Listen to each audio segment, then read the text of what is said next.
आजच डाउनलोड करा आणि तुमच्या आवडत्या मालिकांचा आनंद लुटा। त्या शायनरने ना पैशाचा माज दाखवून माझा जॉब घालवलाय। पैसेवाला आहे ना तो, म्हणजे ॲरोगंटच असणार। आपल्या सारख्यांसाठी जॉब किती महत्त्वाचा आहे त्याला नाही कळणार ताई। नाही अगं अनु, हे बघ सगळे श्रीमंत माणसं अशी नसतात, काही काही चांगली पण असतात। नाही, सगळे श्रीमंत ना एकसारखेच असतात। जेव्हा त्यांना आपली गरज असते ना तेव्हा मस्त मस्का मारतात आणि काम झालं की लात घालतात। आपली समायला बघ ना, ती झंडू लहान असताना मावशी मावशी करत आपल्या मम्मीच्या पाठी फिरायची, आपल्याकडेच असायची तेव्हा, आठवतंय ना? तेव्हा आपण आपलं घर सगळं चालायचं तिला। पण आता श्रीमंत झाली, आता नाही चालत तिला, आता आपली लाज वाटते। समायराचे बाबा पैसेवाले झाल्यानंतर ती बदलली आहे, पण गौतम तर पहिल्यापासूनच श्रीमंत आहे।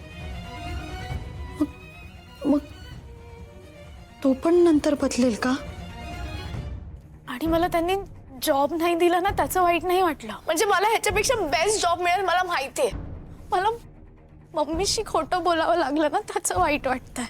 आणि यात माझी काही चूक नव्हती खरंच, स्वामींची शपथ। तुम्हाला तर माझं क्वालिफिकेशन माहिती आहे ना, सगळं बेस्ट होतं, पण त्या फालतू माणसाचं ऐकून त्यांनी मला जॉब नाही दिला।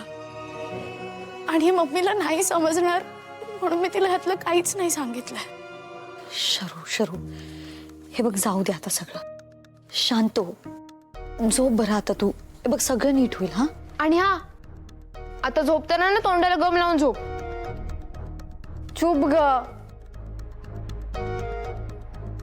तुम्ही झोपा, मी आलेच।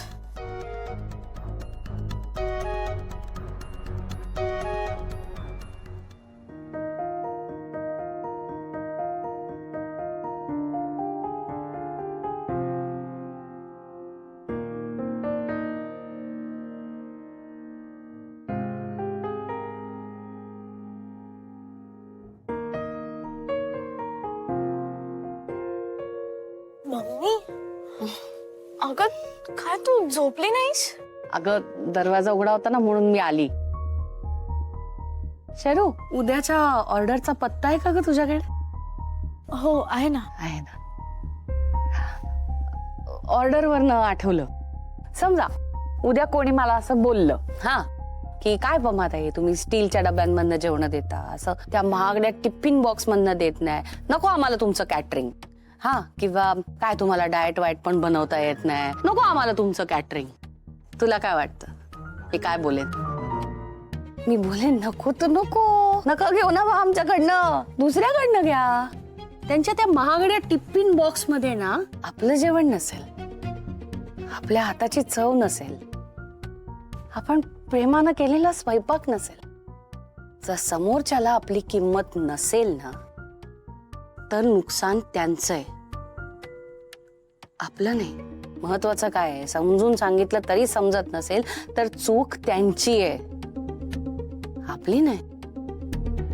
शरू, तुझी डिग्री, तुझी हुशारी, तुझी मेहनत, तुझा प्रामाणिकपणा ह्याची किंमत जर त्यांना कळत नसेल ना, आणि कोणीतरी सांगितलं म्हणून तुला नोकरी मिळणार नसेल ना, तर ते त्या ऑफिसचं नुकसान आहे, तुझं नाही। आता तिथे थांबायचं नाही, आणि आपल्याला तिथे बोलवलं नाही म्हणून तर वाईट वाटून घेऊच नको तू। हे बघ शरू, आता लाखभर रुपये जरी दिले ना तरी तू तिथे जायचं नाहीस। मला मान्य आहे की आपली परिस्थिती बेताची आहे, तुला नोकरी करायची आहे, पैसे कमवायचे, आम्हाला हातभार लावायचा आहे, मान्य आहे मला,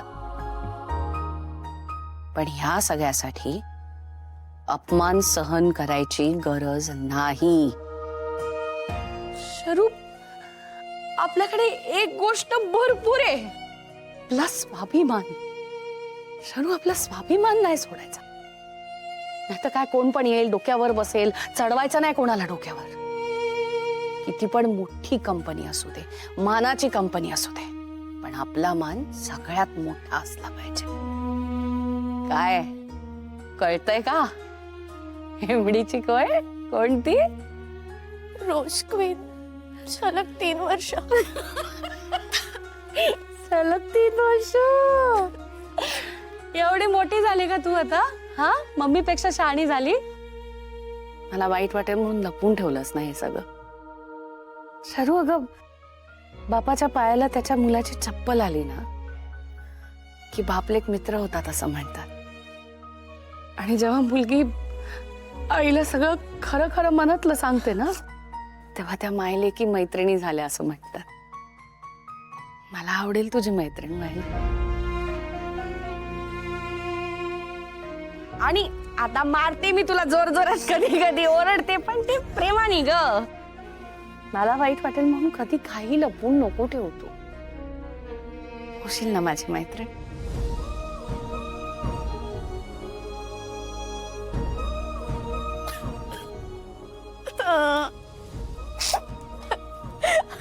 sorry, I am sorry mummy.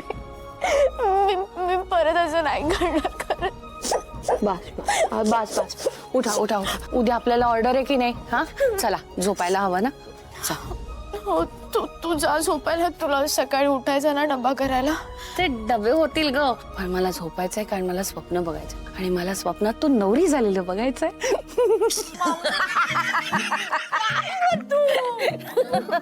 छोटूशी नवरी ग.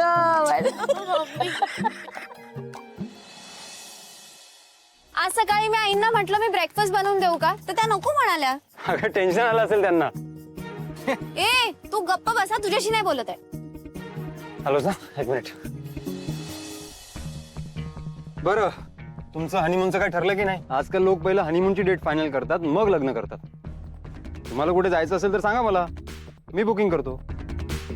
दादा, पण तुला तर मुली आवडत नाही. तुला बरं माहिती सगळं हनीमून बद्दल. हा, मी जातो खेळायला. नाही, सॉरी सॉरी सॉरी.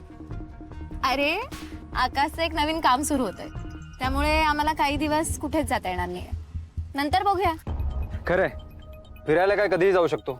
बिझनेस योग्य वेळीच सुरू झाला पाहिजे. ऍक्च्युली दादा, मला या संदर्भात तुझ्याशी बोलायचं होतं. म्हणजे माझा हा ड्रीम प्रोजेक्ट आहे. म्हणजे याच्या आधी आपण डिस्कस पण केलंय. I know. सो दादा, तुझ्यामुळे मी इन्स्पायर होऊन एवढी मोठी रिस्क घेतोय. मला ऑर्गॅनिक प्रोडक्ट्समध्ये रिच सुरू करायचं आहे. म्हणजे कॉस्मेटिक्स, हाऊस होल्ड वगैरे वगैरे. आणि फॉर एक्झाम्पल म्हणजे फ्लोअर क्लीनर, कपड्यांची पावडर, बट विदाऊट केमिकल्स. आणि ऑब्व्हियसली आपली कॉस्मेटिक्समध्ये तर कमाल रेंज आहे. सो त्यालाच घेऊन मी ते इंट्रोड्यूस करणार आहे. Good, go ahead. मी आहेच बरोबर. इनफॅक्ट मी असं सजेस्ट करेन की तुम्ही माझ्या ऑफिसमध्ये सेटअप करा. नको दादा. का? त्याला काय हरकत आहे? आता कशाला जागेत इन्व्हेस्ट करतोयस? बिझनेस कर, स्टाफ घे, आणि बाकी सगळ्या गोष्टी माझ्याकडे अवेलेबल आहेतच. बिझनेस ग्रो झाला की मग शिफ्ट हो. आणि तसंही मी न्यू स्टार्टअप्समध्येच इन्व्हेस्ट करतो.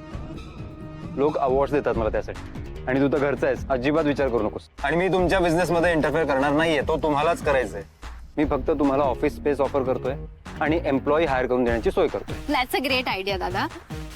पण काय आता? पण बिन काही नाही. दिस इज फायनल, डन. दादा, एक प्रॉब्लेम आहे. सांगा, सॉल्व्ह करूया. प्रॉब्लेम म्हणजे ह्या इंडस्ट्रीमध्ये, म्हणजे या फील्डमध्ये, म्हणजे कॉस्मेटिक्स, हाऊस होल्ड यामध्ये म्हणजे रिसर्च आहे असा की जास्त मुली आहे यात. आणि हे बिझनेससाठी खूप फायद्याचं आहे. त्यामुळे माझ्या डोक्यात असं होतं की मी जास्तीत जास्त मुलींना हायर करू.